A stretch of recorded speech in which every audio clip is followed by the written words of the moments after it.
Welcome back, friends. Thanks for sticking with us. You know, Pride Month may be wrapping up, but listen, it is not over yet. These last few weeks have been so important to the LGBTQ plus community, especially since right now, it seems like they are coming for us, but we won't let them win, okay? With the recent laws and the rhetoric, it can really affect someone who identifies as mental health. So today, we want to offer some tips on how to navigate everything happening right now. Joining me now virtually is Susan Harrington. She is a marriage and family therapist with Maison Vie. Welcome back to Great Day, Susan. Happy Pride to you. Well, you too, Malik. Happy Pride. And thank you so much. It's always awesome to be here. Oh, yeah. Thank you so much for coming on, especially to talk about this topic. And, you know, I really want to start with a little history lesson, right? So Pride has been celebrated since 1999 under President Bill Clinton. And I'm so curious from your perspective and someone who also works with the community, right? What sorts of differences has a month like this made? You know, Pride is essential to the healing of the LGBTQIA plus community. Because at the same time that the healing is happening, struggling is still happening, as you mentioned when we started, right? With laws coming through our state as well as our nation in different places that discriminate against the community. And so it's an essential part to helping. What we notice in our community is we have common health concerns, mental health concerns because of discrimination and marginalization, like substance misuse and suicide attempts. Those are very high. Trauma and depression and severe anxiety really happen. And so we need something like Pride, because what it gives us is an opportunity to celebrate life together, to say that we matter. It acknowledges the allies that we have that support us and are a part of us. It encourages advocacy, these things that are matter in a public sector and in a governmental and federal funding sectors. Pride creates a safe space where we can celebrate who we are as people together. And then it also has the ability to build acceptance and support in our homes and in our workplaces. So it extends out of the event itself into our communities. It's so true. And when people can see us succeeding, they also hopefully can realize I'm a part of this community as well. I can succeed as well. But let's talk about this, Susan, right? We are living in a very hard state right now, right? With the 3 bills that were just passed by Governor Landry attacking trans people, LGBTQ people. It can be hard to stay positive right now when people are coming for us and we did nothing to them. How do we keep our mental health positive even though they're trying to take things away from us? You know, Malik, the last time we met, we talked about resilience, right? And we talked about how that's so important to our mental health.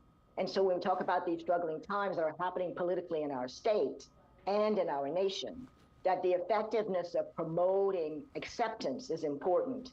And so the Gallup polls give us information about that.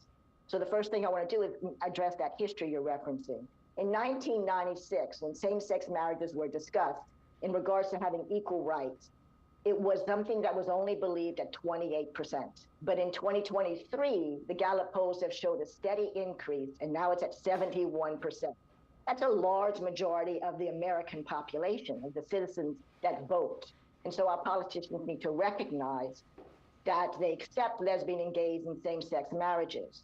Regretfully, however, right now, because there's so much pushback against the trans community, those people that are identifying as a different gender than their birth gender, in the last 3 or 4 years, their population and acceptance in the community has declined from 55% to 43%. So that attack is really showing. When we do acceptance, when we promote acceptance and celebrate life of everyone equally, it helps everyone have a more positive mental health.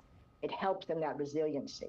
It's so true, and it's unfortunate that, you know, even though we've come so far, we still have so far to go as well. And I want to show people some of your great tips on how to really cope with all these different things that are happening right now. One of your things that I love that you say, act with a clear head. How can I do that, Susan, when I'm so mad? You know, that is actually true. So think about how we talked about last time. In order to build resilience, what we have to do is first have the emotion in a safe place. And then after we have the emotion, the flooding of our brain, all the neurotransmitters drop, and then we can make a decision of how to act in our best interest. And one of the best ways to act is to advocate, right? If we have this belief of together we can do this, if I have a network of people that I do something with, those things matter. If I realize one of the things to help me get a clear head is to go like, you have your stuff and I have mine. Just because you're having your stuff about me does not mean it's about me. It's about you.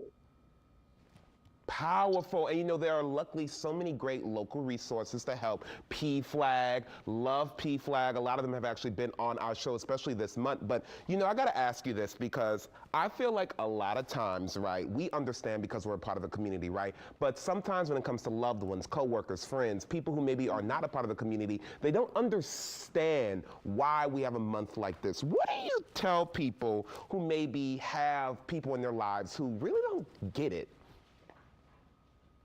So it's important to share with them that we are all human beings. Every one of us are exactly the same when it comes to having feelings, emotions, thoughts, that we are the same, how we express ourselves. Some people struggle with, you have to be like me, and if you're not like me, I don't get you. And so for us to feel like we work together as a team is to see how we're the same, how we're different. I also want to introduce the concept. I'm saying introduce it, it's a real thing, that prejudice is not something that we come with when we're born. Our brains don't know how to be prejudiced.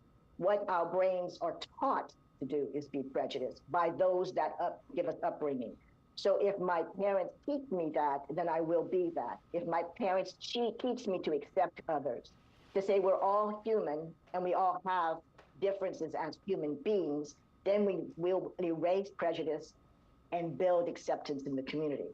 So that's a really important thing, is the brain is not designed to know it, it is taught it. And so we can unteach it as well. Come on, and this is a great time to have conversations like this. Susan, thank you so much for being here. Happy Pride Month to you, my darling. And look, if you need help with your own mental health, you can contact Susan about her teletherapy services. Log on to MaisonVLA.com for more information. All right, coming up next, mental health is so important, and we aren't done talking about it. After the break, we'll meet the author of a new book that's teaching kids all about meditation. Stay with us.